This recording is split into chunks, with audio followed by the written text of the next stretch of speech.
If you're ever deep in the woods and someone whistles your name, even though you're hunting alone, don't answer. Because that's exactly what happened to me, and I still don't know who or what was hiding in those trees. My name is Mason, and I've been hunting in the forests of northern Michigan since I was 15. By the time this happened, I knew those woods better than most people know their own neighborhoods. Every trail, every creek, every deer crossing. That's why what happened one cold November morning still doesn't make any sense. It was opening weekend of rifle season, and I left home long before sunrise. The air was freezing, the ground was covered with fresh frost, and the forest looked completely untouched. I parked my truck beside an old logging road and hiked nearly 2 miles into a section of public land where very few hunters ever went.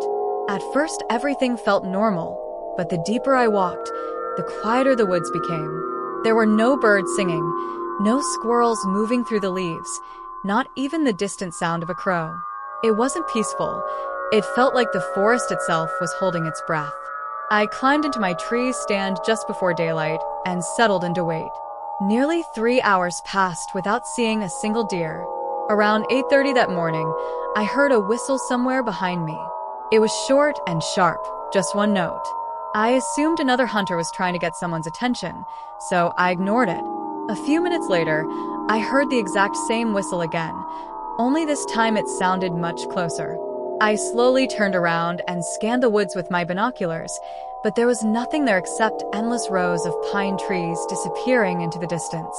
I told myself I was imagining things climbed down from the stand and decided to check one of my trail cameras about 300 yards away. The camera was still attached to the tree, but something immediately caught my attention. The strap wasn't tight anymore. It looked like someone had removed the camera and then put it back exactly where they found it. No animal could have done that. My heart started racing as I pulled out the memory card and scrolled through the recordings. The first several clips were completely normal: deer, raccoons, a curious fox, but then I found a recording from 2:43 that morning. A man wearing a dark hunting jacket slowly walked toward the camera.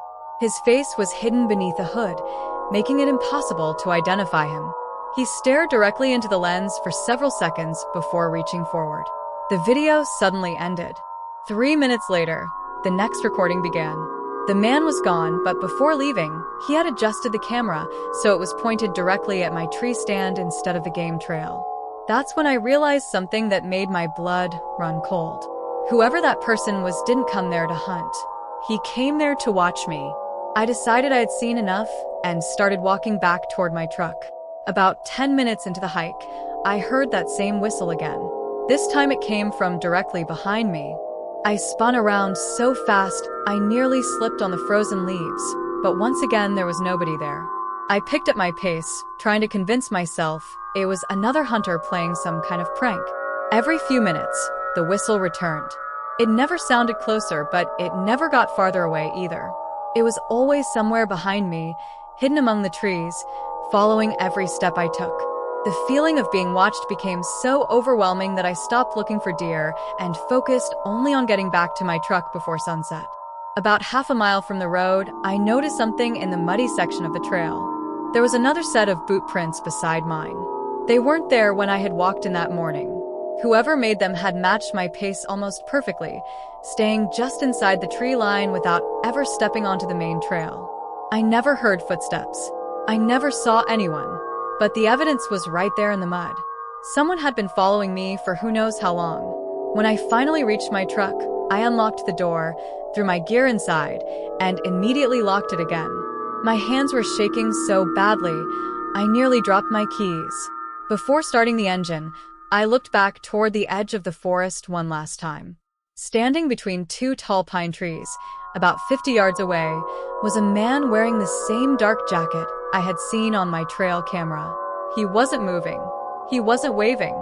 He simply stood there staring at me. Then, very slowly, he raised one finger to his lips, making the universal sign to stay quiet. I didn't wait another second. I started the truck and drove away as fast as I could. I never reported what happened because I had no proof that anyone had threatened me. 2 weeks later, however, game wardens searching the area discovered a hidden campsite less than a mile from where I had been hunting. Inside the shelter, They found dozens of photographs of hunters taken from behind trees, from bushes, and from places where none of the victims ever realized they were being watched. My photo wasn't there, at least I hope it wasn't. I still go hunting every fall, but one thing has changed forever. If I ever hear a whistle in the woods when I know I'm alone, I don't stop to investigate. I don't call out. I don't look around. I simply leave.